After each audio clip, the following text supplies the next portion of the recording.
네, 여기 앞에 있던 한 이제 조그만 이제 꼬마 여자아이가 그 말씀을 듣고 너무 이렇게 활짝 웃는데, 어쩌면 저희 가운데 필요한 게 그런 게 아닌가 싶어요. 하나님께서 우리를 사랑하신다는 것은 매일매일 우리가 일상에서 경험하고 또 매일매일 저희가 이제 경험해야 될 그런 일인 줄 믿습니다. 아멘.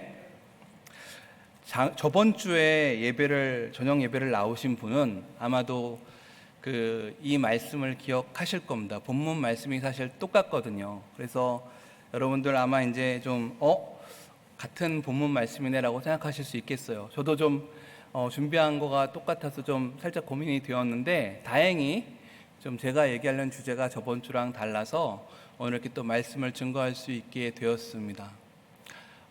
본문 말씀에서 이 4가지 복음서에 다 나와 있는 여러 이사들 중, 기적들 중에 바로 이 오병이어의 기적이 있습니다. 마태, 마가, 누가, 요한 다 이걸 기록했어요. 근데 요한만 유독 이 베드로와 안드레의 형제한테 관심이 많았는지 맨 마지막 요한복음에도 베드로의 어떤 특별한 일들을 기록하는 것 반면에 요한도 아주 재밌는 부분에서 이 안드레에 대해서 기록을 하고 있습니다. 잠깐 여러분을 1세기 막 예수님을 만난 안드레에게로 초대하고 싶습니다. 안드레는 흥분되어 있습니다. 세례 요한을 따라다니던 그는 갑자기 세례 요한이 소개했던 그 예수님을 바라보면서 어디로 가냐고 주님께 여쭤봤습니다. 그러니까 예수님께서 말씀하시죠. 와서 보라. 그래서 예수님께 안드레가 다른 한 제자와 같이 만나러 가게 되고, 거기서 하루를 같이 지냈다는 얘기로 요한복음 1장에서 안드레가 소개되어집니다. 그는 나와서 어떤 마음으로 나왔는지는 알지 못하지만 감사한 마음으로 처음 찾아간 사람은 베드로였습니다. 그래서 그를 찾아가서 소개를 하고, 그래서 베드로가 예수님을 만나게 되고 그에게 새로운 정체성이 부여가 되죠. 시몬 아니냐, 이제부터 내가 너를 베드로, 갯바, 반석이라고 부르겠다는 이 일이 이제 소개가 되죠. 안드레를 초대 교회에서는 프로토클레토스라는 이름으로 부르기도 합니다. 왜냐하면 사실 이 모든 12제자 중에서 우리가 기억하는 사람은 흔히 베드로, 야고보, 요한이지만 가장 처음 예수님을 만나고 불림을 받았던 사람은 사실 안드레였습니다. 그래서 12사도 중 가장 먼저 예수님을 만나 배웠고 그분을 메시아로 인정하고 따라간 첫 번째 제자이기도 합니다. 이런 안드레의 삶을 통해서 사실 복음서에서는 한 가지 우리가 볼 수 있는 하나님의 은혜가 있는데요. 안드레는 특별히 누군가를 예수님께 소개시켜 드리는데 이상하게 쓰임을 받았던 분입니다. 본인이 그걸 정말로 인식했는지 인식하지 않았는지는 모르겠어요. 그러나 그가 예수님을 만나고 난 이후에 유독 어떤 장면들에 있어서 계속적으로 그가 예수님을 누군가에게 예수님을 소개하는 일 가운데 쓰임을 받습니다. 첫 번째로 자신의 형을 소개했습니다. 또 여러분이 요한복음 12장 20절에서 21절을 혹시 보시면 안드레와 빌립이 좀 이제 서로 친했던 것 같아요. 항상 좀 같이 나오는 경우가 있는데 빌립과 안드레가 헬라 사람을 만납니다. 지금의 그리스 지역이죠. 만나가지고 예수님한테 가서 이 몇몇 헬라 사람들이 예수님을 보고 싶어 한다고 얼른 달려와서 얘기를 합니다. 그러니까 예수님께서 유명한 말씀을 하시죠. 이제 사람의 아들이 영광을 받을 때가 되었다. 사실 잘 생각해 보시면 그 얘기는 뭐냐 하면 예수님께서 하늘의 미랄이 되어서 모든 인류의 죄악을 장담하심으로, 그리고 부활하심으로 이제는 모든 이방인들에게도 누구든지 예수님을 믿는 사람에게는 성령이 부어진다는 것을 약속하시는 하나의 예표와도 같은 만남이 바로 공교롭게도 이 안드레와 빌립이 와서 예수님에게 이 얘기를 했을 때 전해집니다. 그리고 오늘 본문에 나오는 이 어린아이가 가져온 오병이어로 인해 5천 명이 넘는 이들이 기적을 경험하는데 이 일에도 안드레가 등장하는 것을 유독 요한은 기록을 하고 있습니다. 저는 정확한 내막은 모르지만 요한에게는 어쩌면 베드로와 안드레를 향한 특별한 사랑이 있지 않았나 싶습니다. 그래서 그가 복음서를 기록할 때 유독 안드레를 기억하고 있어요. 아마도 이 본문을 얘기할 때 가장 첫 번째로 얘기해야 되는 것은 이것일 것입니다. 종종 우리는 기적을 간과합니다. 그러나 사실 이 본문에서 분명한 것은 예수님께서 5,000명을 보리빵 5개, 빵 5개와 물고기 2마리로 5,000명을 먹이셨다는 것입니다. 다른 말로 표현하자면 이 어린이가 가져온 빵과 물고기가 어떻게 그렇게 되는지는 알지 못합니다. 근데 예수님께서 떡을 떼시고 물고기를 나누실 때마다 그것이 무한정 늘어나서 성인만 5,000명을 먹이고 아마도 그 같이 있었던 여자와 어린아이까지 포함하면 더 많이 먹였을 거예요. 바꿔 얘기하면 계속적으로 떡하고 물고기가 창조되어졌습니다. 그래서 예수님은 살아계신 창조주이십니다. 아멘. 이 말씀을 본문을 기억할 때 이것을 인정하는 것이 정말로 중요합니다. 왜냐하면 예수님은 살아계신 창조주이시기 때문입니다. 근데 오늘 제가 나누고 싶은 그 기적을 믿느냐 안 믿느냐 얘기를 하려는 것이 아닙니다. 제가 오늘 얘기하고 싶은 얘기는 안드레아의 어린아이를 통해서 우리가 볼 수 있는 하나님의 은혜에 대해 나누고 싶습니다. 첫 번째로 나누고 싶은 것은 안드레는 무엇인가 한 사람의 소중함을 간과하지 않고 무시하지 않았던 것 같습니다. 1세기 로마 제국에서 이 유대인 사회에서 어린아이가 받는 대우라는 것은 그렇게 아주 뛰어난 건 아니었습니다. 유대인들은 보통 12살이 넘어야 율법을 배우기 시작합니다. 그 전까지는 철저하게 부모에게 복종을 해야 하고, 그래서 제자들의 태도를 보면 어린아이들이 가까워오는 것을 아주 중요하게 생각하지 않았어요. 오히려 예수님께서 어린아이들이 내게로 오는 것을 막지 말라라고 얘기하실 때까지는 아마 막았던 것 같습니다. 그게 어떻게 보면 어린아이가 당시에 어른들과 함께 있을 때 받았던 대우를 간접적으로 보여주는 일이었어요. 여기서 안드레의 태도가 주목받을 이유가 있습니다. 다른 세 복음서는 누가 이 아이를 데려왔는지를 굳이 언급하지 않습니다. 그런데 요한은 유독 안드레가 이 아이를 데려왔다고 얘기를 합니다. 그리고 빌립도 그 옆에 있었지 않습니까? 빌립의 대화가 처음 나오죠. 이 모든 사람을 먹이려면 우리가 200데나리온이 있어도 부족하다고 얘기를 합니다. 1데나리온이 하루삭 인감을 한 10만 원 정도로 치면 대략 2천만 원 넘는 금액이 필요한 돈이 이제 있어야 된다고 생각을 했던 거죠. 근데 빌립은 그래서 어쩌면 어린아이가 옆에 있었음에도 불구하고, 그리고 예수님께서 이미 물어보셨음에도 불구하고 굳이 어린아이를 생각하지 않았던 것 같아요. 근데 유독 요한은 안드레가 굳이 이 아이를 데리고 와서, 다른 제자들은 어른들이래 너희가 나서는 거 아니다, 너희 굳이 몰라도 돼, 굳이 알 필요 없어 라고 얘기할 수도 있는데, 유독 안드레만은 물론 자신이 없는 목소리와 톤이긴 했지만 아이를 데려옵니다. 그리고 예수님께 여기 보리빵 5개와 물고기 2마리를 가진 어린아이가 있는데 무슨 소용이 있겠습니까? 라고 얘기를 하지만 정말로 소용이 없다고 생각했으면 왜 데려왔겠어요? 그죠? 굳이 그것을 물어본 그 안드레의 태도를 요한은 소중하게 기록을 하고 있어요.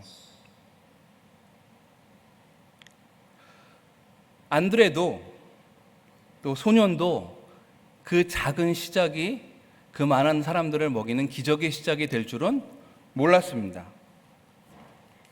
그는 한 사람을 소홀히 여기지 않았습니다. 그리고 그것은 예수님의 마음에 합했던 것 같습니다. 왜냐하면 그 뒤에 일어난 사건들을 보면 알 수 있습니다. 남들이 그냥 지나갈 만한 그런 아이를 유대인들이 무시하고 멸시할 수밖에 없는 그런 분위기에 있던 이방인들, 저 사람들은 하나님도 안 믿어, 거룩한 율법도 없어, 자기 마음대로 사는 사람들이야. 우리 주변에도 지나가다 보면 그런 사람들을 만날지 모릅니다. 그런데 안드레와 빌립은 그 사람들이 예수님을 보고 싶다고 했을 때 굳이 예수님께 찾아와서 예수님께 그들을 소개합니다. 우리는 한 사람을 작게 대할 수도 있고 그냥 지나갈 수도 있습니다. 반면에 그 한 사람이 예수님께 나올 수 있는 기회를 만들 수도 있습니다. 여기 있는 한 분 한 분들은 예수님의 표현에 의하면 한 사람의 모든 천하를 얻는다고 할지라도 그 사람이 생명을 잃으면 무슨 소용이 있겠냐고 하신 말씀대로라면 한 분 한 분이 주님께서는 여러분의 이름을 기억하시고 여러분의 머리카락의 숫자를 아시고 여러분 한 분 한 분의 이름을 기억하시며 여러분이 어떤 상황 가운데 있는지 어떤 상황 가운데서 매일매일 살아가는지를 다 알고 계시는 그런 정말로 귀하게 소중하게 여기시는 한 분 한 분입니다. 아멘? 그리고 안드레에게는 잘은 모르지만 아마도 예수님을 만났을 때부터가 아닐까 싶은데 그런 마음이 있었습니다. 그래서 그는 어쩌면 가족 전도라는 게 쉽지 않다는 핑계로 그냥 지나갈 수도 있는 자기 형을 굳이 예수님께로 데려갑니다. 그는 남들은 다 눈여겨보지 않았던 어린아이를 예수님께 데려갑니다. 남들은 다 눈여겨보지 않는 이방인을 예수님께 소개합니다. 그리고 우리도 어쩌면 그런 안드레와 같은 자리에서 어떻게 해야 될지를 한번 생각해 볼 수 있을 것 같습니다. 둘째로는 양의 문제가 아니라 마음의 문제라는 것입니다. 오병이어란 말처럼 그것은 그저 한 아이가 가지고 있던 한 도시락 정도 되는 빵과 물고기였습니다. 잘 생각해 보십시오. 아이도 그게 어떤 결과를 가져올지 몰랐을 겁니다. 정말 알았다고 생각하시면 그건 아니죠. 어떻게 그 보리빵 5개와 물고기 2마리가 가져올 때 속으로 이걸로 5,000명을 먹이시겠지 하는 생각을 아이가 할 수 있었겠습니까? 잘 생각해 보시면 안드레도 어떤 일이 벌어질지는 몰랐습니다. 그런데 그 양이 아무리 작은 것이라도 그는 그것을 가져가고 또 아이도 그것을 가져왔습니다. 그럼 아이가 왜 그걸 가져왔을까요? 한번 생각해 보신 적 있으십니까? 그 빈들에서 아마도 저녁 늦게까지 예수님의 말씀을 전하시면서 아마 아이는 예수님의 말씀을 부모님과 같이 들었을 겁니다. 그리고 그 마음 가운데 무언가 예수님께 드리고 싶은 마음이 아이에게 생겼던 것 같아요. 근데 자기가 드릴 수 있는 것이 보리빵 5개와 물고기 2마리 뿐이었습니다. 아이들은 참 신기합니다. 아이들은 때때로 계산이 없습니다. 제 딸아이가 가끔 그림을 예쁘게 그려가지고 저한테 줍니다. 그것이 굉장히 대단한 선물인 것처럼 줍니다. 근데 사실 잘 생각해 보면 도저히 형체도 잘 알아볼 수 없는 그림 하나입니다. 근데 아이에게는 그것이 아빠에게 주고자 하는 마음의 전부입니다. 어쩌면 그 아이는 예수님께 무언가를 드리고 싶었던 것 같습니다. 예수님이 하시는 말씀을 들으면서 나도 예수님한테 뭔가를 드리고 싶어 라는 그 마음으로 보리빵 5개와 물고기 2마리를 가져온 것입니다. 그리고 그것을 예수님께서는 받으셨습니다. 종종 우리는 얼마나 많이 드렸는가를 따지고 싶어 합니다. 얼마나 많이 드렸는지를 그렇게 하나님 앞에 자랑하던 바리새인의 기도는 정작 주님께서 듣지 않으셨다고 합니다.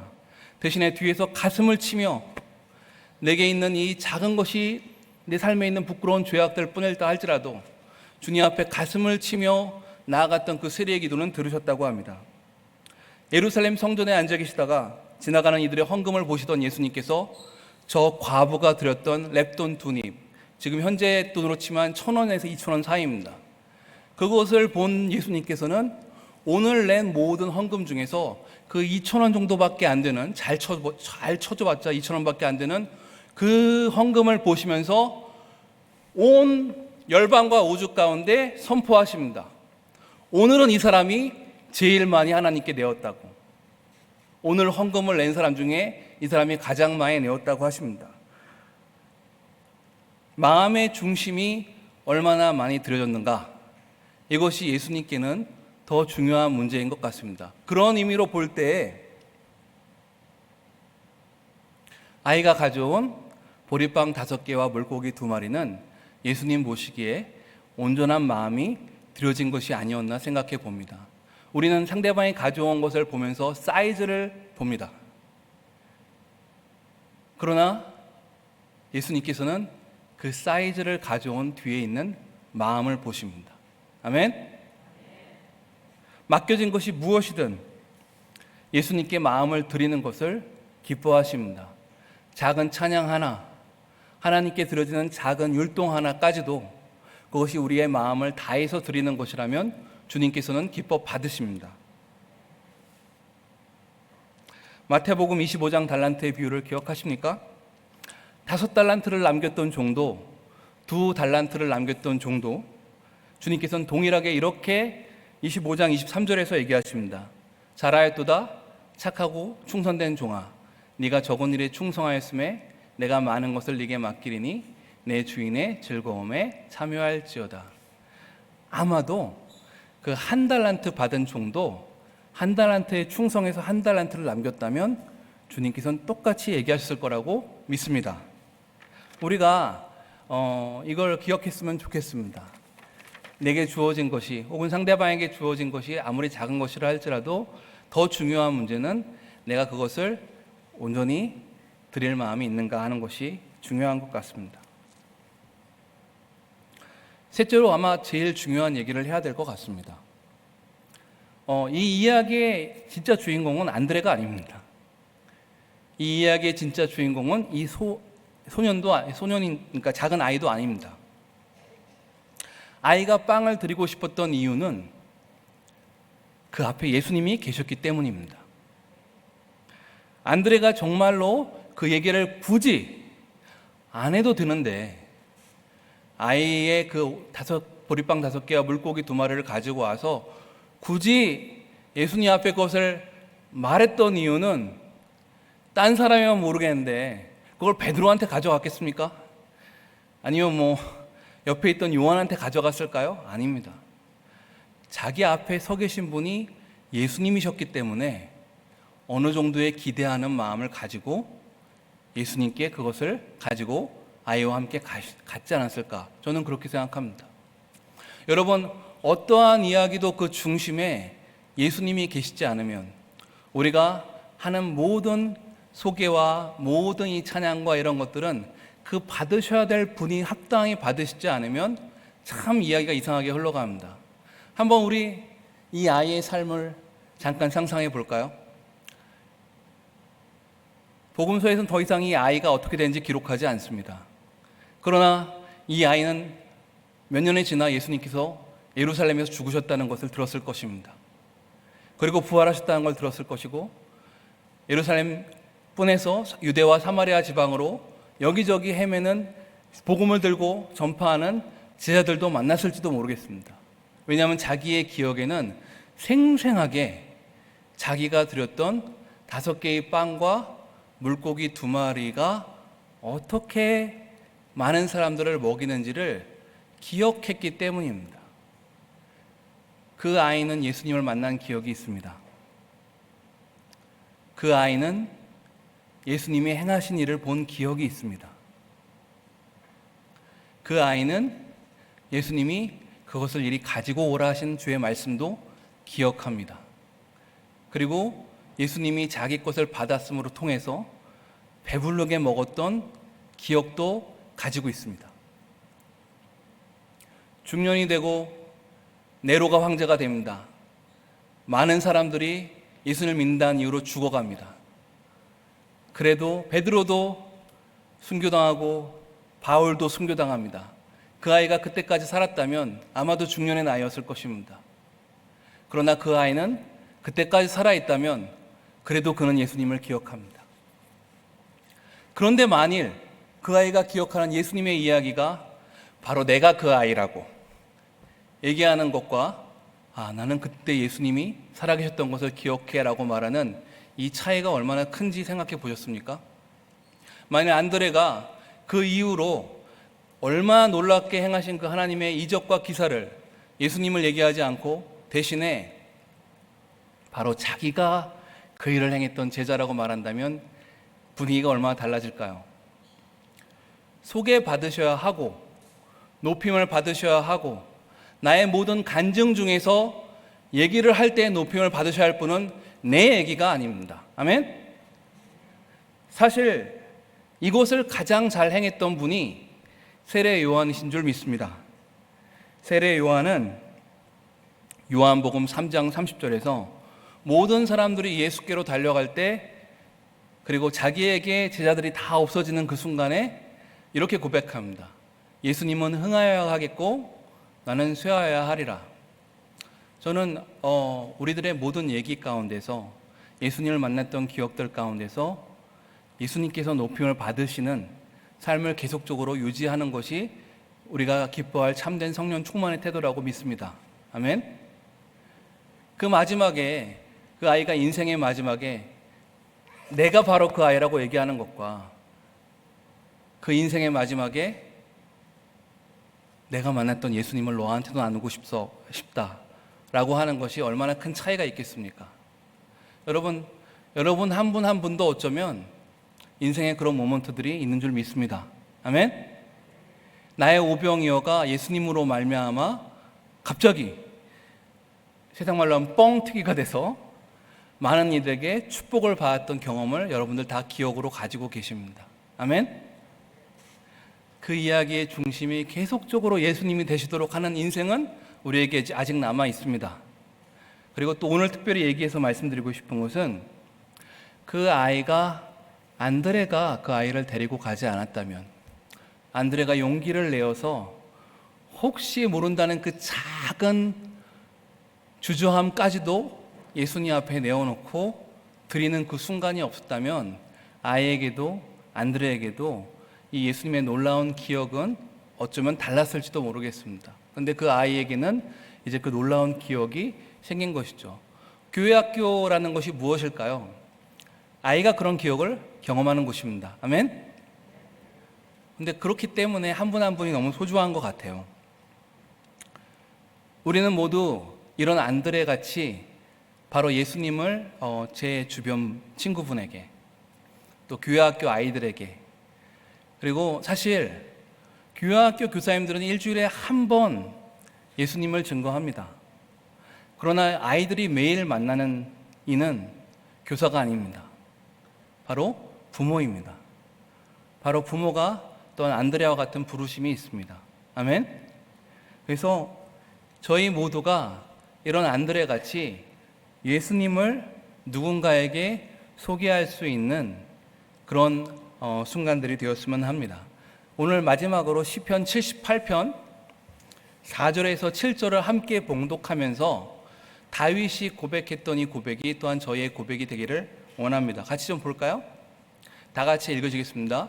우리가 이를 그 자손에게 숨기지 아니하고 여호와의 영예와 그 능력과 기이한 사적을 후대에 전하리로다. 여호와께서 증거를 야곱에게 세우시며 법도를 이스라엘에게 정하시고 우리 열조에게 명하사 저희 자손에게 알게 하라 하셨으니 이는 저희로 후대 곧 후생 자손에게 이를 알게 하고 그들은 일어나 그 자손에게 일러서 저희로 그 소망을 하나님께 두며 하나님의 행사를 잊지 아니하고 오직 그 계명을 지켜서 그 열조 곧 완고하고 패역하여 그 마음이 정직하지 못하며 그 심령은 하나님께 충성치 아니한 세대와 같지 않게 하려 하심이라. 하나님을 잊어가는 이 세대에 저희 교회학교와 교회의 모든 어른들이 해야 될 일은 바로 예수님께서 우리 가운데 행하신 일, 하나님께서 우리에게 행하신 모든 일들 중에서 가장 놀랍고 귀한 바로 예수님께서 나의 구원자 되신다는 것을 아이들에게 소개하는 일인 줄 믿습니다. 아멘. 그래서 그런 매주가 되며 또 부모님들 특별히 여기 많이 와 계신데 안드레처럼 가족에게도 아이에게도 이방인에게도 주님이 허락하시는 기회에 따라서 우리가 예수 그리스도를 다른 이에게 소개할 수 있는 또 귀한 만남을 주시도록 기도하고 또 주저하는 마음이 있으실지라도 안드레처럼 그래도 나아갈 수 있는 그런 믿음이 성령을 통해서 우리 가운데 부어지기를 예수 그리스도의 이름으로 축복합니다.